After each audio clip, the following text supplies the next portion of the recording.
हमर नमस्कार। संगवारी हो, हमर छत्तीसगढ़ के धारा में अलग अलग क्षेत्र में बहुत जन विभूति हुए हैं।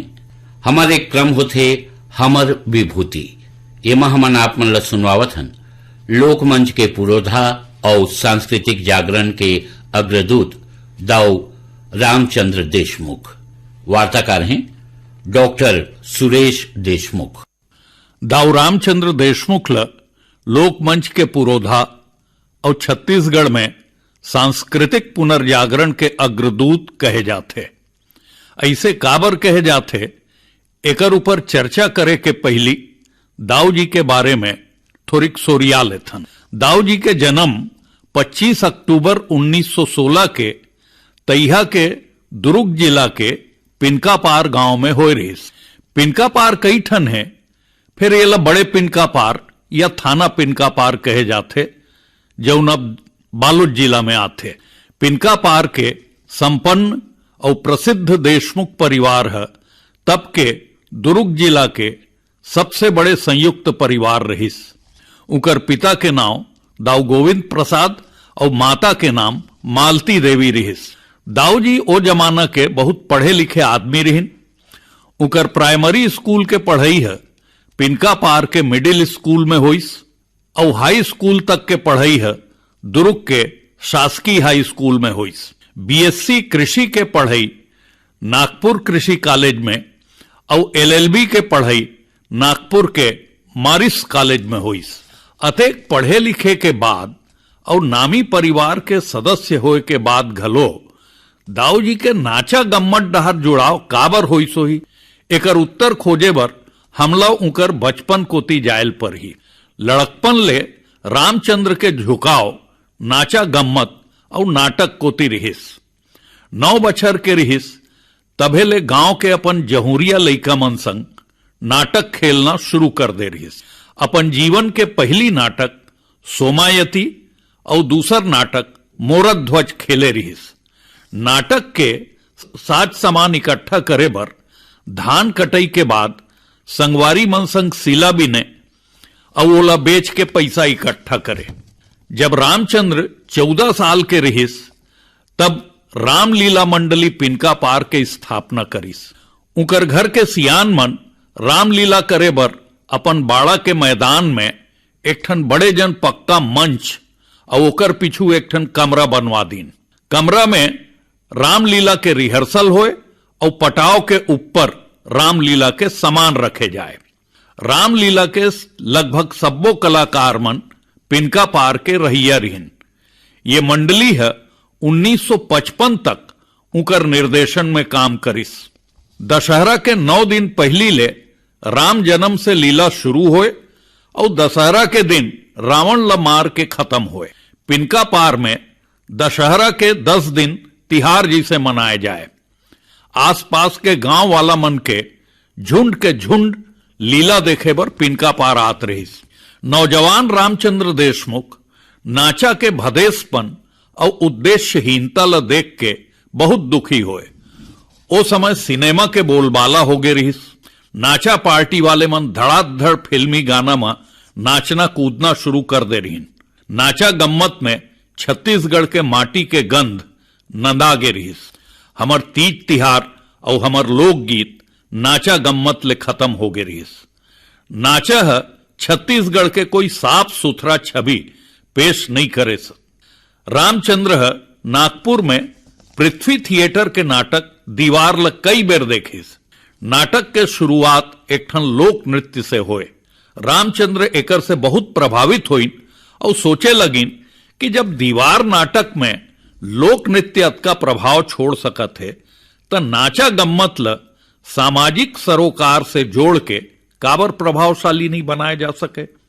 समाज के कुरीति मन ऊपर व्यंग करके उला दूर करके और नवा नवा सुराजी मिले समाज में राष्ट्रीयता के भावना जगाए के उद्देश्य से नाचा गम्मत के सहारा लेना रामचंद्र तय करिस। एकर बर रायगढ़ से लेकर राजनांदगांव तक के सबले बढ़िया नाचा कलाकार मन ल खोजेगी। रायगढ़ के लाला फूलचंद श्रीवास्तव मुंशी जी, जांजगीर के धर्मलाल कश्यप, लक्ष्मण दास, सुखसागर राधे श्याम और चिंतामणि शर्मा, रायपुर के जगमोहन, रिंगनी साज के ठाकुर राम और भुलवा, बोडरा साज के बाबूदास, रवेली साज के लालू राम, मदन, जगन्नाथ और बुधराम, दोनर साज के तीजू, जीवराखन, कुलेश्वर और रघुवीर, पलारी साज के इतवारी, मुकुंद और अलेन, कोनारी साज के बुधू, अछोली साज के चुआराम, गुरुदत्त नाच पार्टी के गुरुदत्त और परदेसी जैसे कलाकार मल्ल जोड़ के रामचंद्र देशमुख 1950 में देहाती कला विकास मंडल के स्थापना करीन।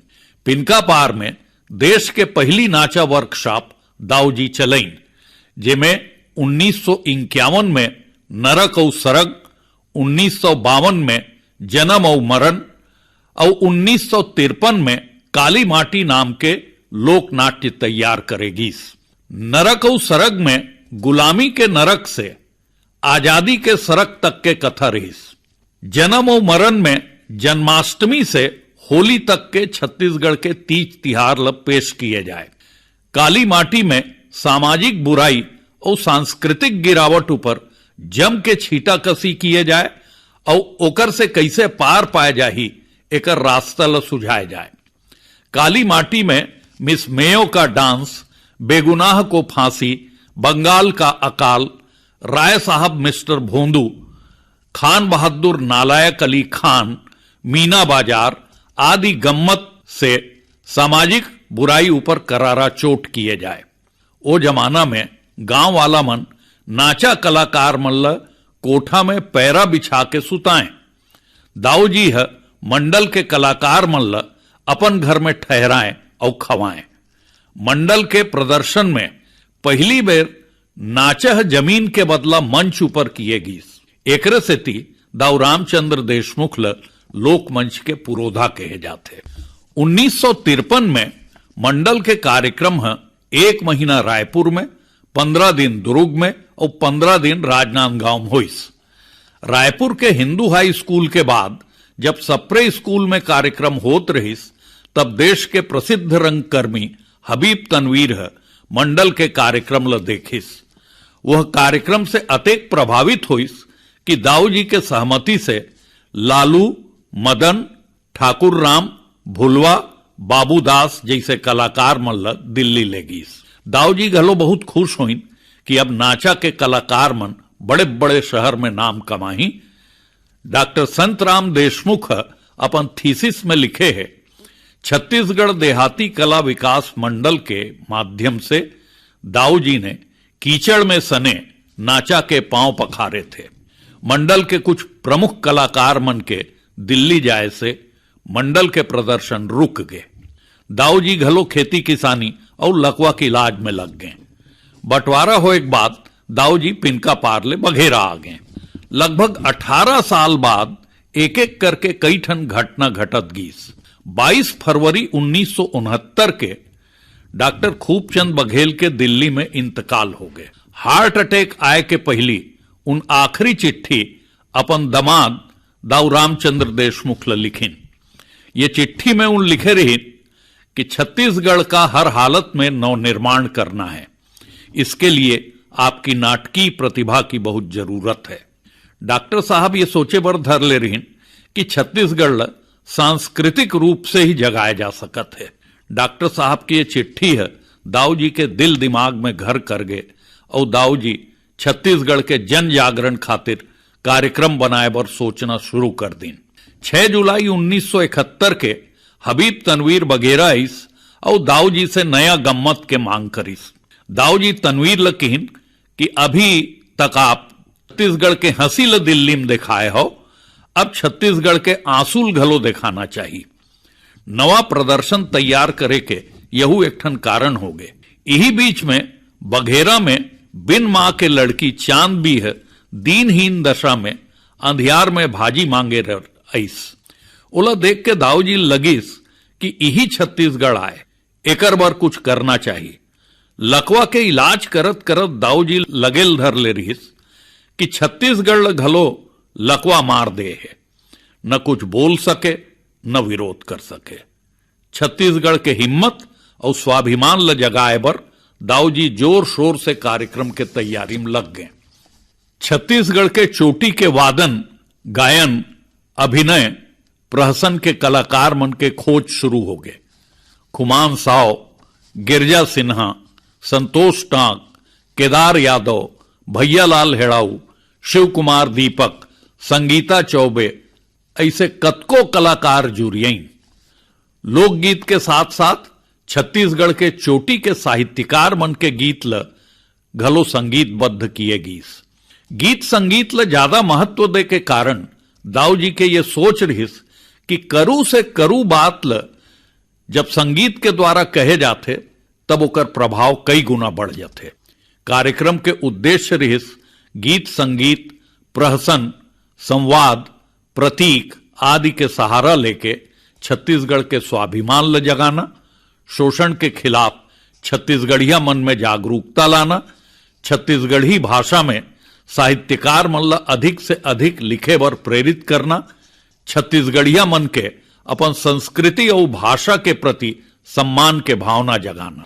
ये सब उदिम ले 7 नवंबर 1971 के दाऊ जी के गांव बघेरा में जोन कार्यक्रम पेश किए गीस ओकर नाव रखे गीस चंदैनी गोंदा। चंदैनी गोंदा के 99 प्रदर्शन होइस और 22 फरवरी 1983 के एकर विसर्जन कर दिए गीस। चंदैनी गोंदा के बैनर में पूजा के फूल, एक रात के स्त्री राज और देवार डेरा 3 प्रदर्शन होए रहिस। मगर लोग बाग पूजा के फूल ल चंदैनी गोंदा के नाम से जानते हैं। 10 साल में चंदैनी गोंदा से अभूतपूर्व सांस्कृतिक वातावरण के निर्माण हुई। छत्तीसगढ़ी भाषा, संस्कृति, रीति रिवाज के धूम मच गए। छत्तीसगढ़िया मन के स्वाभिमान जागिस और एकता के भावना आईस। नाचा पार्टी के बदला सांस्कृतिक मंच बने बर शुरू हो गए, जेमन अब अपन नाम ल घलो चंदैनी गोंदा के तर्ज में दौना पान, सोनहा बिहान, नवा बिहान, सदा सुहागन, माटी जागिस रे जैसे रखे लगिन। नाचा पार्टी और ऑर्केस्ट्रा मन के असर नहीं के बरोबर रही गए और सांस्कृतिक मंच मन छा गए। एकरे सेती दाऊ रामचंद्र देशमुख ल छत्तीसगढ़ी सांस्कृतिक पुनर्जागरण के अग्रदूत कहे जाते। 1983 में चंदैनी गोंदा के विसर्जन के बाद 1984 में दाऊ जी कारी के मंचन शुरू करीन। दाऊ जी विमल मित्र के सुरसतिया, पुरुषोत्तम लक्ष्मण देशपांडे के सारिका में छपे कहानी फुलवा और शौकीन जैसे सिनेमा में छत्तीसगढ़ी माई लोगन मन के जौन अपमानजनक छवि पेश करे गे रहिस ओकर से बहुत अपमानित महसूस करत रहीन। छत्तीसगढ़ी माई लोगन मन के साफ सुथरा छवि पेश करे बर श्रद्धेय पदुमलाल पुन्नालाल बख्शी जी के संस्मरणात्मक लेख कारी ल आधार मान के कारी नाव के लोकनाट्य प्रस्तुत करीन। एकर मंचन 1984 से 88 तक 46वां प्रदर्शन हो तक चलिस। दाऊ रामचंद्र देशमुख कह रहीन, छत्तीसगढ़ के माटी के कर्जा है मोर ऊपर। अपन कला साधना द्वारा मैं वो कर्जा ल छूटे के कोशिश करता हूं। दाऊ जी है लोकमंच और लोक कला के उपयोग केवल मनोरंजन बर नहीं करीन, लोक कला ल सामाजिक सरोकार से जोड़िन और मंच ऊपर पेश करीन। दाऊ जी के स्वर्गवास 13 जनवरी 1998 के होइस। मैं दाऊ रामचंद्र देशमुख के सुरता ल प्रणाम करता हूं। लोकमंच के पुरोधा और सांस्कृतिक जागरण के अग्रदूत दाऊ रामचंद्र देशमुख। हमर विभूति क्रम में अभी आप मन ये वार्ता सुनत रहो। वार्ताकार रहीन डॉक्टर सुरेश देशमुख।